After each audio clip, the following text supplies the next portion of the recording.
আসসালামু আলাইকুম গাইজ, আজকে আমি চলে আসছি মিরপুর 10।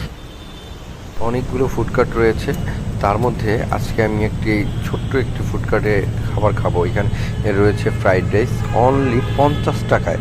বাসা থেকে তৈরি করা এই খাবার এত সুস্বাদু ছিল যে খেয়ে খুবই টেস্টি মনে হয়েছে। তো এটি মিরপুর 10 নম্বরের মেট্রো রেলের নিচেই হ্যাপিমা।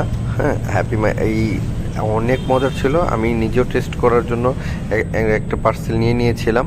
তো এখানে মাত্র 50 টাকায় আপনি ফ্রাইড রাইসের সাথে রয়েছে ডিম অমলেট করা। এত সুস্বাদু ছিল, যাক আমার কাছে ভালোই লেগেছে। 50 টাকা দিয়ে এত মানে দুপুরে লাঞ্চ খাওয়ার জন্য পারফেক্ট। তো আমি মনে করি যে যারা যারা চিপ রেটে খেতে চান এই খাবারটি খেতে পারেন। আমার জানা মতো এটি হ্যাপিমা একটি কোম্পানি আমার নিজের নামে রিয়াজ নাম দিয়ে প্রোডাক্ট দিয়ে এগুলো তৈরি করা।